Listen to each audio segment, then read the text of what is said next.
Witch hunts have deep roots in both pre-Christian and Christian societies, though their scale and intensity would dramatically increase in Europe during the Middle Ages.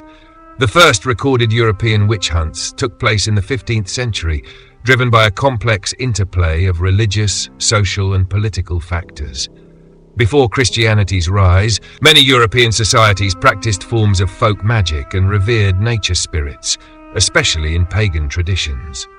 While some early pre-Christian cultures viewed these practices as part of their spiritual beliefs, others began to associate them with danger, particularly when outsiders perceived them as threats to the prevailing social order.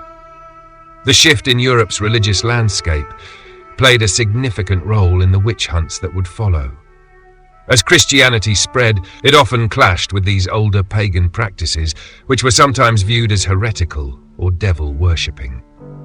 This fear of witchcraft was amplified by the Church's increasing influence, particularly after the 12th century when Pope Innocent III initiated a campaign to eliminate heresy. The first organized witch hunts occurred in the late 1400s, largely driven by the publication of the Malleus Maleficarum, the Hammer of Witches, in 1487 by Heinrich Kramer and Jacob Sprenger.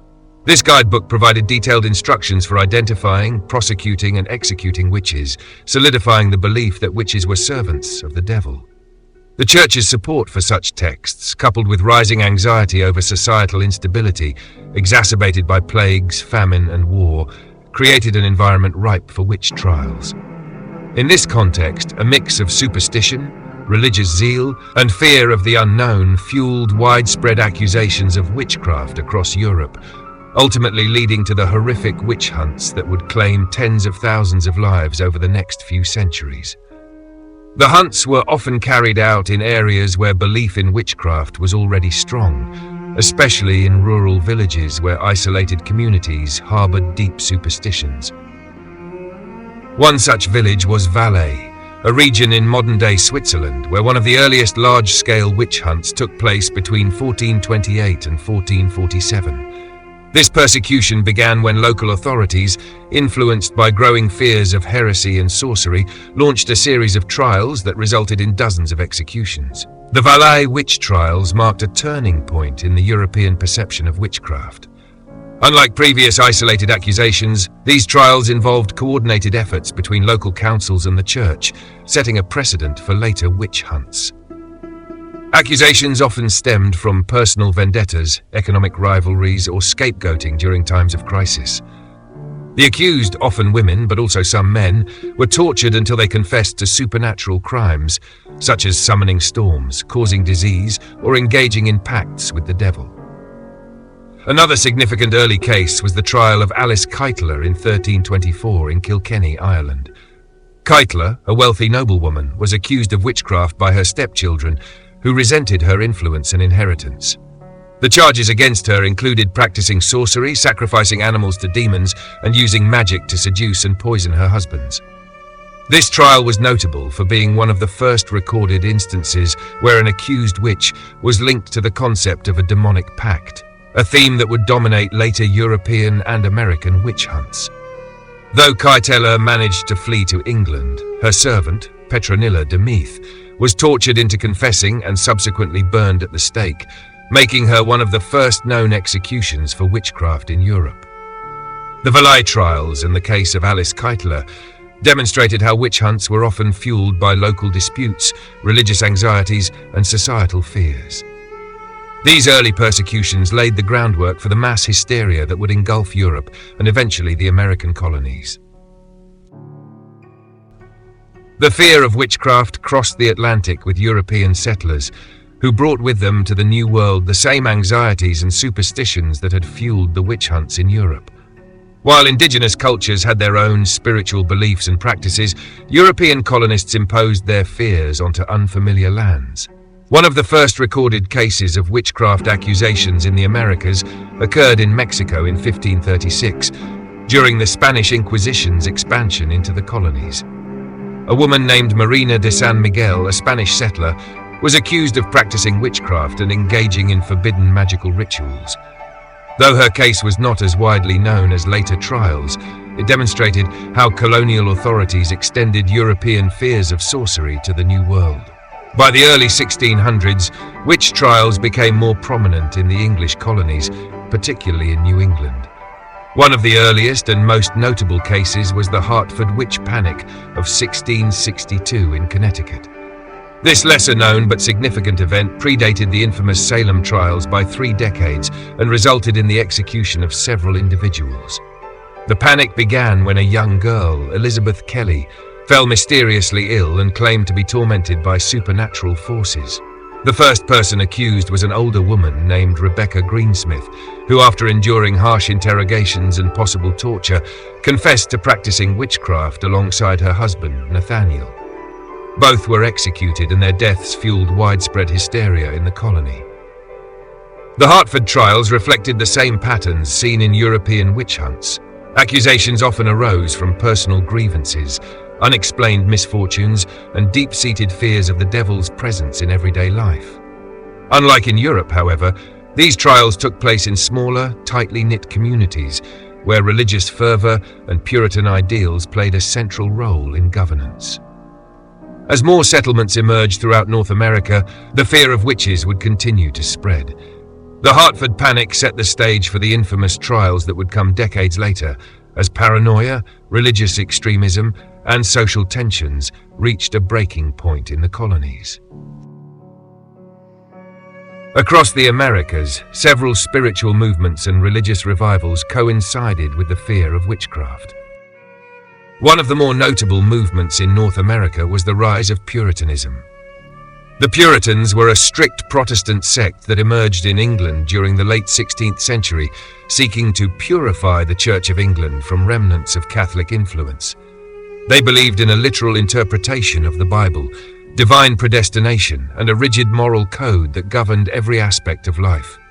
For them, the world was a battleground between God and the devil, and any deviation from their faith was seen as a threat to both the soul and society. Persecuted for their beliefs, many Puritans fled to the New World in the early 1600s, establishing tightly controlled communities in New England. Their settlements were built around religious conformity, with laws strictly enforcing church attendance and moral behavior. Dissenters were not tolerated, and those who challenged Puritan authority, whether by questioning doctrine or practicing alternative spiritual traditions, risked severe punishment or exile. Puritan ministers preached constantly about the presence of the devil, warning that witches and sinners could be hiding among them. Every hardship, whether crop failure, illness, or conflict with indigenous peoples, was seen as a sign of God's displeasure or Satan's interference. It was in this deeply religious and fearful world that the stage was set for the most infamous witch trials in American history. As the tensions of Puritan life in early New England simmered, the people of Salem, Massachusetts found themselves caught in an insidious storm. The Puritans, devout and zealous in their faith, believed that the devil was actively working to undermine their holy community. While Salem's residents were overwhelmingly Puritan, not every individual directly involved in the witch trials could be categorized as such. For example, figures like Reverend Samuel Parris, whose daughter and niece were among the first to exhibit strange behaviors, was deeply entrenched in Puritan beliefs. However, not all the key figures or accusers were necessarily Puritans themselves.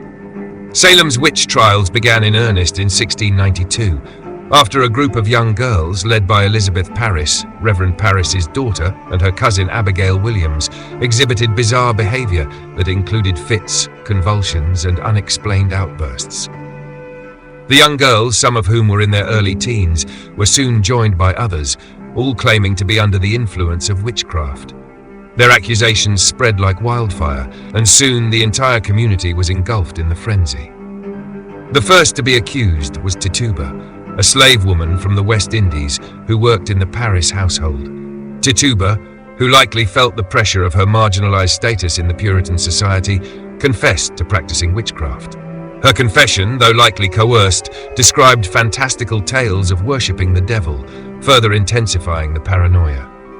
Her confession led to even more accusations, and soon women like Sarah Good, a beggar and an outsider in the community, and Sarah Osborne, an elderly woman with a dubious reputation, were accused as well. What made these accusations so dangerous was the social fabric of Salem itself. Puritan society was deeply stratified, with clear divisions between the wealthy, the poor, and the marginalized. Sarah Good's poverty and reputation as a beggar made her an easy target. Good's name had been dragged through the mud for years, and she was seen as a disruption to the moral order of the community. The accusations against her were tied to her social position, and the fear that the community's fragile balance could be undone by people who did not conform to the expected roles. She was publicly humiliated and ultimately condemned to death. The trials themselves were marked by peculiar behavior from the accusers. Many of the young girls were seen as hysterical, but they were given a degree of power that was uncommon for women in Puritan society. Some historians suggest that these girls, like Abigail Williams, may have been motivated by personal grievances or by a desire to exert power in a society where they had little control.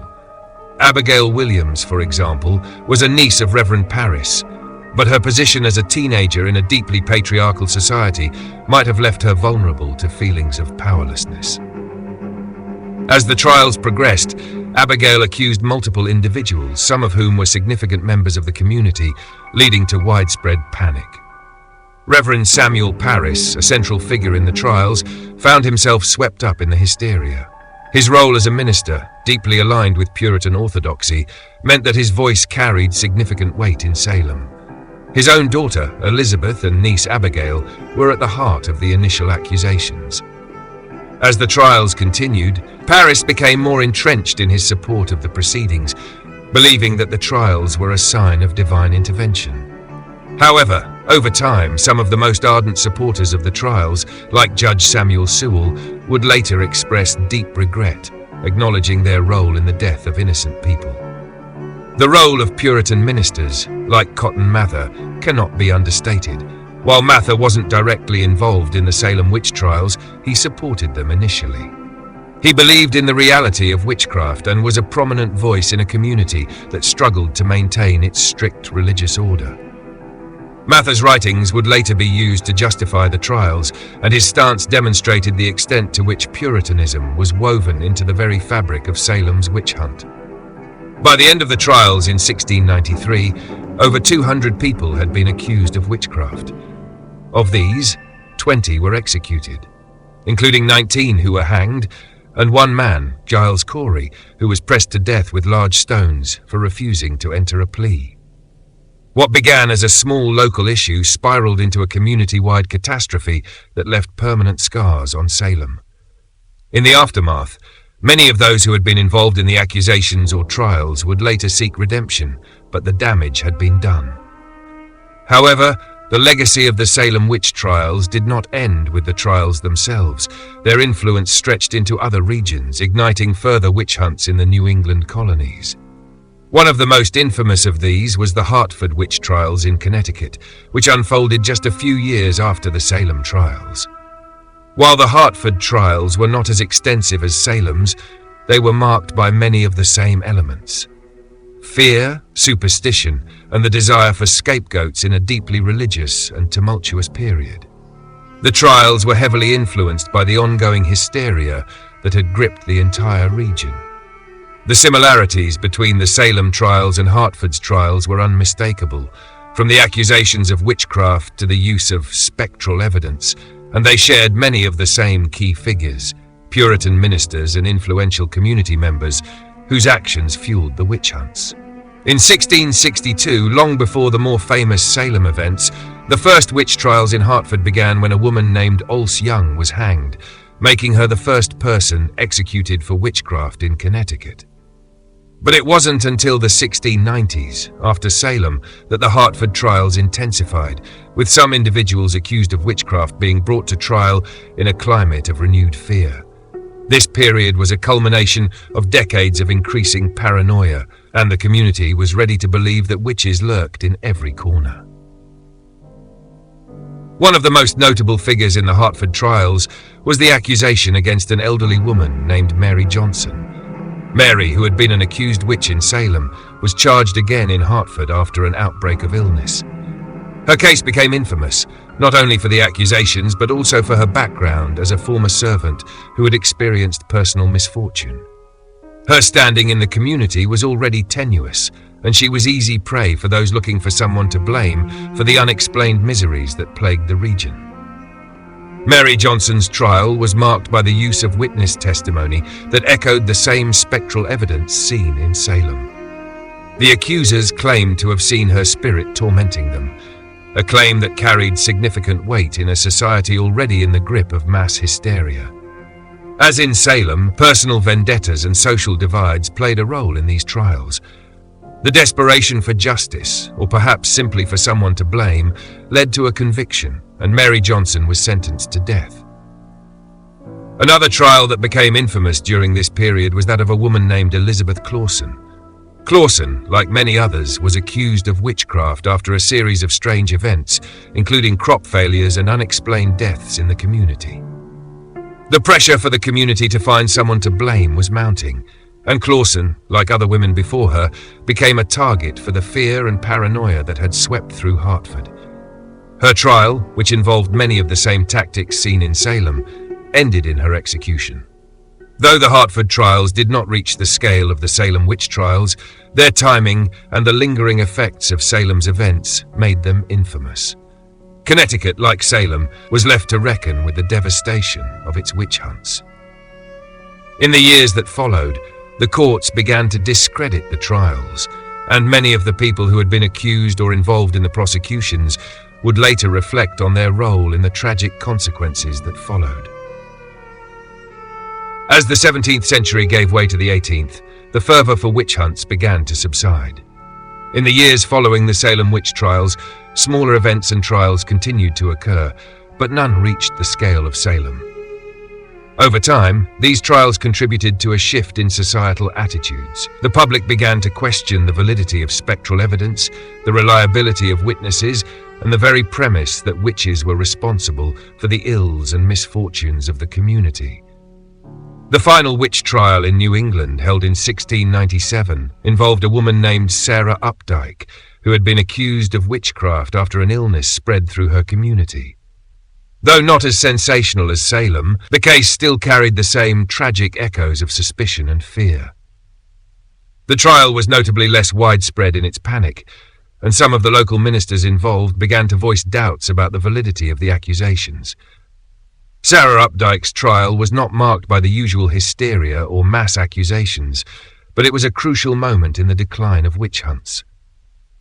The case ended with an acquittal, a significant step away from the reckless abandon of earlier trials, signaling that New England's society was beginning to move past its witch-hunting past. The turn of the century saw a decline in Puritanism's grip on New England society.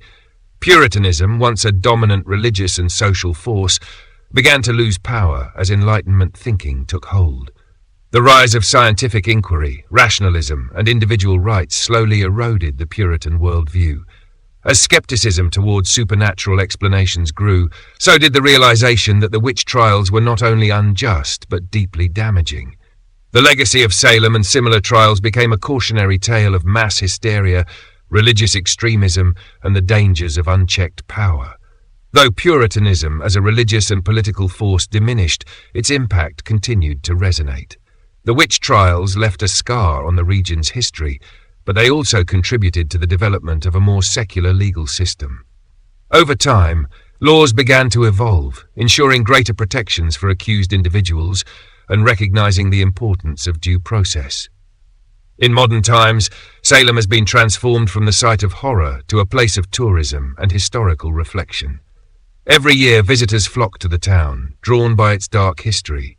Museums, memorials, and reenactments serve as reminders of the trials, but they also reflect how Salem has become a symbol of America's complex past. The witch trials are no longer just a tale of fear and superstition.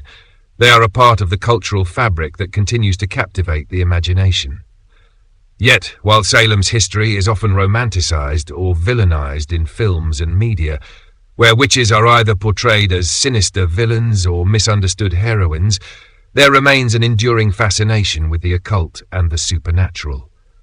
The image of the witch continues to evolve, from the nefarious witches of old to the empowered figures of modern fantasy.